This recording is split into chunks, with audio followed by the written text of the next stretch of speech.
ವೃಶ್ಚಿಕ ರಾಶಿ ವೀಕ್ಷಕರಿಗೆಲ್ಲ ಸ್ವಾಗತ.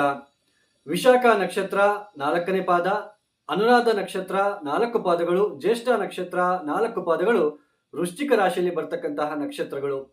ಶ್ರೀ ಪರಾಭವ ನಮ್ಮ ಸಂವತ್ಸರದಲ್ಲಿ ಈ ವೃಶ್ಚಿಕ ರಾಶಿಯವರಿಗೆ ಈ ವರ್ಷ ಪೂರ್ತಿ ಕೂಡ ಶನಿ ಮೀನ ರಾಶಿಯಲ್ಲೇ ಸಂಚಾರವನ್ನು ಮಾಡ್ತಾ ಇರ್ತಾರೆ. ಅಂದ್ರೆ ನಿಮ್ಮ ಜನ್ಮ ರಾಶಿಯಿಂದ ಪಂಚಮ ಸ್ಥಾನದಲ್ಲಿ ಶನಿ ಸಂಚಾರ ನಡೀತಾ ಇದೆ. ವರ್ಷ ಪೂರ್ತಿ ಕೂಡ ಶನಿಯ ರಾಶಿ ಪರಿವರ್ತನೆ ಈ ವರ್ಷ ಇರುವುದಿಲ್ಲ. ಇನ್ನು ರಾಹು ಕೇತು ವರ್ಷದ ಕೊನೆಯ ಭಾಗದಲ್ಲಿ ಡಿಸೆಂಬರ್ 5ನೇ ತಾರೀಕಿನ ತನಕನೂ ಕೂಡ ರಾಹು ಕುಂಭ ರಾಶಿಯಲ್ಲೇ ಸಂಚಾರ, ಕೇತು ಸಿಂಹ ರಾಶಿಯಲ್ಲೇ ಸಂಚಾರ. ಅಂದ್ರೆ ನಿಮ್ಮ ಜನ್ಮ ರಾಶಿಯಿಂದ ಚತುರ್ಥ ಸ್ಥಾನದಲ್ಲಿ ರಾಹು, ದಶಮ ಸ್ಥಾನದಲ್ಲಿ ಕೇತುವಿನ ಸಂಚಾರ ನಡೀತಾ ಇರುತ್ತೆ. ಡಿಸೆಂಬರ್ 5ನೇ ತಾರೀಕಿನ ನಂತರ ರಾಹು ಮಕರಕ್ಕೆ ಪ್ರವೇಶ, ಕೇತು ಕರ್ಕಾಟಕ ರಾಶಿಗೆ ಪ್ರವೇಶ. ಅಂದ್ರೆ ನಿಮ್ಮ ಜನ್ಮ ರಾಶಿಯಿಂದ ರಾಹು ತೃತೀಯ ಸ್ಥಾನಕ್ಕೆ ಪ್ರವೇಶ ಮಾಡ್ತಾರೆ, ಹಾಗೇನೆ ಕೇತು ನಿಮ್ಮ ಜನ್ಮ ರಾಶಿಯಿಂದ ನವಮ ಸ್ಥಾನಕ್ಕೆ ಪ್ರವೇಶವನ್ನು ಮಾಡ್ತಾರೆ. ಇನ್ನು ಗುರು ಜೂನ್ 1ನೇ ತಾರೀಕಿನ ತನಕ ಮಿಥುನ ರಾಶಿಯಲ್ಲಿ ಸಂಚಾರ, ಜೂನ್ 1ನೇ ತಾರೀಕಿನ ನಂತರ ಅವರು ಕರ್ಕಾಟಕ ರಾಶಿಗೆ ಪ್ರವೇಶ ಮಾಡ್ತಾರೆ. June, July, August, September, October 31ಕ್ಕೆ ಕೇವಲ 5 ತಿಂಗಳ ಕಾಲ ಮಾತ್ರ ಕರ್ಕಾಟಕ ರಾಶಿಯಲ್ಲಿ ಸಂಚಾರ ಮಾಡಿ ಅಕ್ಟೋಬರ್ 31ಕ್ಕೆ ಮತ್ತೆ ಸಿಂಹ ರಾಶಿಗೆ ಪ್ರವೇಶ, ಮತ್ತೆ 1 ತಿಂಗಳು ಇದ್ಬಿಟ್ಟು ಅಲ್ಲಿ ಮತ್ತೆ ಅವರು ವಕ್ರಿಯಾಗಿ ನಿಧಾನವಾಗಿ ಮತ್ತೆ ಕರ್ಕಾಟಕ ರಾಶಿಗೆ ವರ್ಷದ ಅಂತ್ಯಭಾಗದಲ್ಲಿ ಬರ್ತಾರೆ, ವರ್ಷದ ಕೊನೆಯ ಭಾಗದಲ್ಲಿ ಬರ್ತಾರೆ. ಈ ಒಂದು ಗ್ರಹ ಸಂಚಾರ ರೀತ್ಯ ವೃಶ್ಚಿಕ ರಾಶಿಯ ವೀಕ್ಷಕರೇ ಮುಖ್ಯವಾಗಿ ಒಂದು ವಿಷಯವನ್ನು ನೀವು ಗಮನಿಸಲೇಬೇಕು. ನೋಡಿ, ಈ ಗೋಚಾರದಿಂದ ನಾವು ಗುರುಬಲ, ಶನಿಬಲ, ರಾಹುಕೇತು ಬಲ ಹಾಗೇನೆ ಆದಾಯ ವ್ಯಯಫಲಗಳನ್ನ ನಾವು ಹೇಳ್ಕೊಳ್ತಾ ಇದ್ದೇವೆ. ಈ ವರ್ಷ ಗುರುಬಲ ಇದ್ರೆ ಒಂದು ರಾಶಿಗೆ, ಈಗ ನಿಮಗೆ ಇದೆ ವೃಶ್ಚಿಕ ರಾಶಿಯವರಿಗೆ ಗುರುಬಲ ಬರ್ತಾ ಇದೆ ಜೂನ್ 1ನೇ ತಾರೀಕಿನಿಂದ, ಕೇವಲ 5 ತಿಂಗಳು ಮಾತ್ರ ಇರುತ್ತೆ. ಅಂದ್ರೆ ಈ ವರ್ಷ ಗುರುಬಲ ಇದ್ರೆ ಮುಂದಿನ ವರ್ಷ ಗುರುಬಲ ಇರೋದಿಲ್ಲ ಒಂದು ರಾಶಿಗೆ. ಹಾಗೆ ಕೆಲವರೆಲ್ಲ ಹೇಳ್ತಾ ಇರ್ತಾರೆ ನಮಗೆ ಸಾಡೆ ಸಾತಿ ಶನಿ ಮುಗ್ದಿದೆ ಅಂತ ಹೇಳ್ತಾ ಇದ್ದಾರೆ, ಆದ್ರೂ ಕೂಡ ನಮಗೆ ಒಳ್ಳೇದಾಗ್ತಿಲ್ಲ ಅಂತ ಹೇಳ್ಬಿಟ್ಟು. ನೋಡಿ, ವೃಶ್ಚಿಕ ರಾಶಿಯ ವೀಕ್ಷಕರೇ, ಗೋಚಾರದಲ್ಲಿ ಇರ್ತಕ್ಕಂತಹ ಗುರುಬಲ, ಶನಿ ಬಲದಿಂದಲೇ, ಆದಾಯ ವ್ಯಯಫಲದಿಂದಲೇ ನಮಗೆ ನಮ್ಮ ಜೀವನದಲ್ಲಿ ಎಲ್ಲವನ್ನೂ ಕೂಡ ನಡೆಯುವುದಿಲ್ಲ. ನೆನಪಲ್ಲಿ ಇಟ್ಕೊಂಡ್ಬಿಡಿ, ಗುರುಬಲ, ಶನಿ ಬಲದಿಂದ ನಮ್ಮ ಜೀವನದಲ್ಲಿ ಎಲ್ಲವೂ ಕೂಡ ನಡೆಯುವುದಿಲ್ಲ. ನಮ್ಮ ವೈಯಕ್ತಿಕ ಜನ್ಮ ಜಾತಕದಲ್ಲಿ ಉತ್ತಮವಾಗಿರ್ತಕ್ಕಂತಹ ಗ್ರಹ ದಶ ನಡೀತಾ ಇದೆ ಅಂದ್ರೆ ಆ ಸಮಯದಲ್ಲಿ ನಮಗೆ ಚೆನ್ನಾಗಿರುತ್ತೆ, ಚೆನ್ನಾಗಿ ಉದ್ಯೋಗ, ವ್ಯಾಪಾರ, ಹಣಕಾಸಿನ ವಿಚಾರದಲ್ಲಿ ಪ್ರಗತಿ ತುಂಬಾ ಚೆನ್ನಾಗಿರುತ್ತೆ.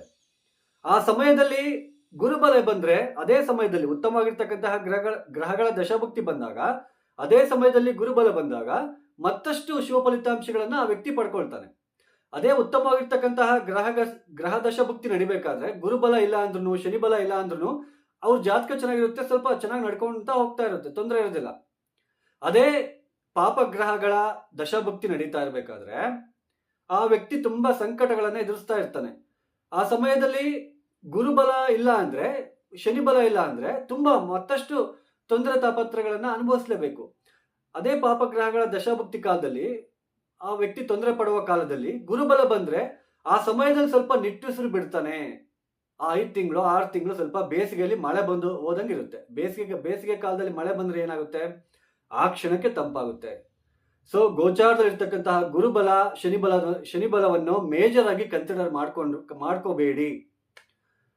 ಇನ್ನು ಈ ಶ್ರೀ ಪರಾಭವ ನಮ್ಮ ಸಂವತ್ಸರದಲ್ಲಿ ವೃಶ್ಚಿಕ ರಾಶಿಯವರಿಗೆ ಜೂನ್ 1ನೇ ತಾರೀಕಿನ ತನಕ ಮೇಜರ್ ಆಗಿ ಬದಲಾವಣೆಗಳಂತೂ ಆಗುವುದಿಲ್ಲ, ಗುರುಬಲ ಇರೋದಿಲ್ಲ.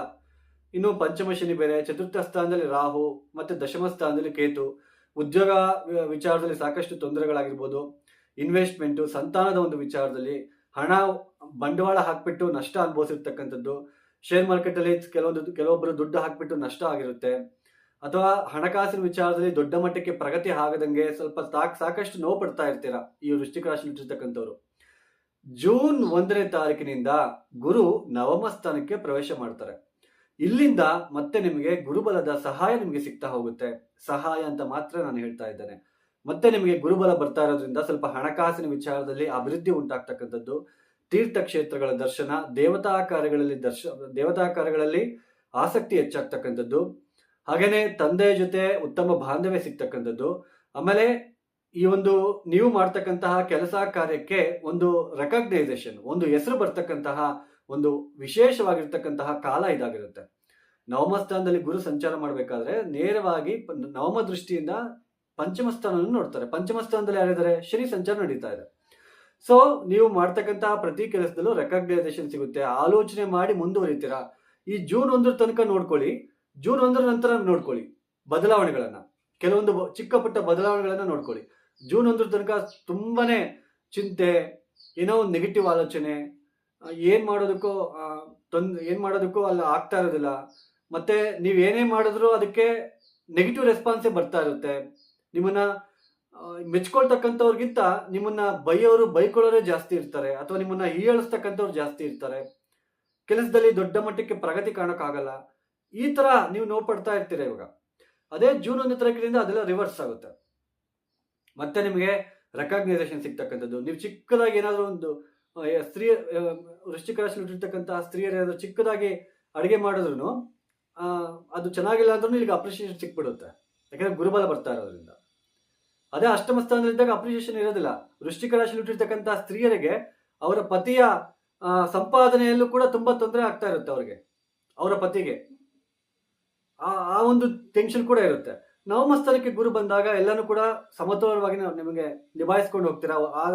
ಆರ್ಥಿಕ ವಿಚಾರದಲ್ಲಿ ಆ ತೊಂದರೆ ತಾಪತ್ರಗಳು ಕಡಿಮೆ ಆಗ್ತಕ್ಕಂಥದ್ದು.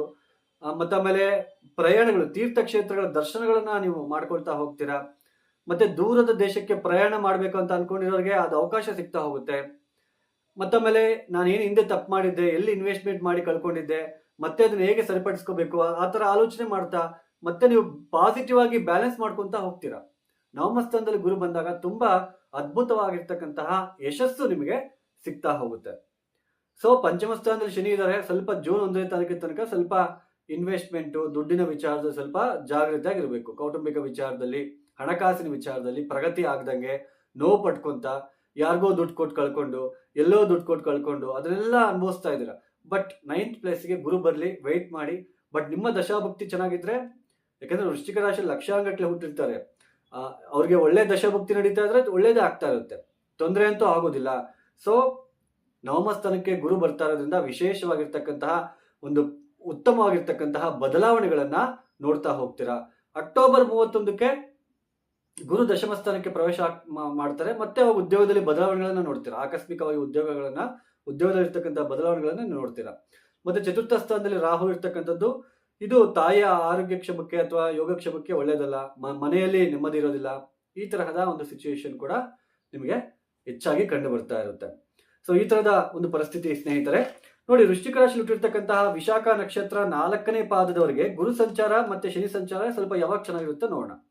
ಈ ವಿಶಾಖ ನಕ್ಷತ್ರದ 4ನೇ ಪಾದದಲ್ಲಿ ಹುಟ್ಟಿರ್ತಕ್ಕಂಥವ್ರಿಗೆ ಗುರು ಸಂಚಾರ ಜೂನ್ 18ರಿಂದ ತುಂಬಾ ಚೆನ್ನಾಗಿರುತ್ತೆ. ಆಗಸ್ಟ್ 19ನೇ ತಾರೀಕಿನ ತನಕ ಈ ಸಮಯದಲ್ಲಿ ನಿಮಗೆ ತುಂಬಾ ಅನುಕೂಲಕರವಾಗಿರ್ತಕ್ಕಂತಹ ಪರಿಸ್ಥಿತಿಗಳು ನಿರ್ಮಾಣ ಆಗ್ತಾ ಹೋಗುತ್ತೆ.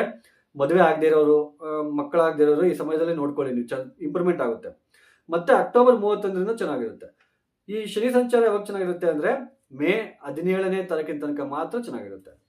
ಇನ್ನು ಅನುರಾಧ ನಕ್ಷತ್ರದಲ್ಲಿ ಹುಟ್ಟಿರ್ತಕ್ಕಂಥವ್ರಿಗೆ ಗುರು ಸಂಚಾರ ಈ ಅಷ್ಟಮ ಸ್ಥಾನದಲ್ಲಿ ಸಂಚಾರ ಮಾಡ್ತಾ ಇದ್ರು ಕೂಡ ಅನುರಾಧ ನಕ್ಷತ್ರದಲ್ಲಿ ಹುಟ್ಟಿರ್ತಕ್ಕಂಥವ್ರಿಗೆ ಮೇಜರ್ ಆಗಿ ತೊಂದರೆ ಅಂತೂ ಕಾಣಿಸ್ತಾ ಇಲ್ಲ. ನೀವು ಬೇಕಾದ್ರೆ ಚೆಕ್ ಮಾಡ್ಕೊಳ್ಳಿ. ಮಾರ್ಚ್, ಏಪ್ರಿಲ್, ಮೇ, ಜೂನ್ 18 ತನಕ ಏನು ಹೇಳ್ಕೊಳ್ಳೋ ಮಟ್ಟಕ್ಕೆ ತೊಂದರೆ ಅಂತೂ ಇರೋದಿಲ್ಲ.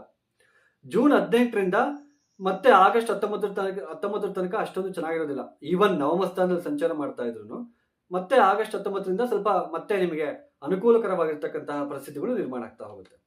ಈ ಅನುರಾಧ ನಕ್ಷತ್ರದಲ್ಲಿ ಹುಟ್ಟಿರ್ತಕ್ಕಂಥವ್ರಿಗೆ ಶನಿ ಸಂಚಾರ ಯಾವಾಗ ಚೆನ್ನಾಗಿರುತ್ತೆ ಅಂದ್ರೆ ಮೇ 17ರಿಂದ ತುಂಬಾ ಚೆನ್ನಾಗಿರುತ್ತೆ. ಮೇ 17 ತನಕ ಏನಾದ್ರೂ ಒಂದು ಯೋಚನೆ, ಏನಾದ್ರೂ ಒಂದು ತಲೆನೋವು ಬರ್ತಾ ಇರುತ್ತೆ ಈ ತರ. ಈ ಜ್ಯೇಷ್ಠ ನಕ್ಷತ್ರದಲ್ಲಿ ಹುಟ್ಟಿರ್ತಕ್ಕಂಥವ್ರಿಗೆ ಗುರು ಸಂಚಾರ ಆಗಸ್ಟ್ 19 ತಾರೀಕಿನ ತನಕ ಚೆನ್ನಾಗಿರುತ್ತೆ. March, April, May, June, July, August 19 ತನಕ ತುಂಬಾ ಚೆನ್ನಾಗಿದೆ. ಗುರು ಸಂಚಾರದಿಂದ ತೊಂದರೆ ಇಲ್ಲ. ಇನ್ನು ಈ ಶನಿ ಸಂಚಾರ ಯಾವಾಗ ಚೆನ್ನಾಗಿರುತ್ತೆ ಅಂದ್ರೆ ಮೇ 17 ತನಕ ಚೆನ್ನಾಗಿರುತ್ತೆ. ಈ ವೃಶ್ಚಿಕ ರಾಶಿಯಲ್ಲಿ ಹುಟ್ಟಿರ್ತಕ್ಕಂತಹ ಪ್ರತಿ ನಕ್ಷತ್ರದವರು ಕೂಡ ನೋಡಿ, ಗುರು ಕರ್ಕಾಟಕ ರಾಶಿಗೆ ಪ್ರವೇಶ ಮಾಡ್ತಾ ಇರೋದ್ರಿಂದ ಜೂನ್ 1ನೇ ತಾರೀಕಿನಿಂದ ಗುರುವಿನ ದೃಷ್ಟಿ ಶನಿ ಮೇಲೆ ಬೀಳ್ತಾ ಇರೋದ್ರಿಂದ ಮೃತ್ಯುಂಜಯ ಮಂತ್ರ ಪಠನೆ ಮಾಡ್ಕೊಳ್ಳಿ. ಶಿವ ಸಹಸ್ರನಾಮ ಪ್ರತಿನಿತ್ಯ ಶಿವ ಸಹಸ್ರನಾಮ ಹೇಳ್ಕೊಳ್ಳಿ. ಹಾಗೇನೆ ವೀರಭದ್ರ ದರ್ಶನ ಮಾಡ್ಕೊಳ್ಳಿ. ಮತ್ತಷ್ಟು ಶಿವ ಫಲಿತಾಂಶಗಳನ್ನ ನೀವು ಪಡಿತೀರಾ. ಯಾರೆಲ್ಲ ಈ ವಿಡಿಯೋನ ನೋಡ್ತಾ ಇದ್ದೀರಾ ಲೈಕ್ ಮಾಡಿ, ಶೇರ್ ಮಾಡಿ, ಸಬ್ಸ್ಕ್ರೈಬ್ ಮಾಡ್ಕೊಳ್ಳಿ. ಸರ್ವೇ ಜನ ಸುಖಿನೋ ಭವಂತು. ಧನ್ಯವಾದಗಳು. ಜೈ ಶ್ರೀರಾಮ್.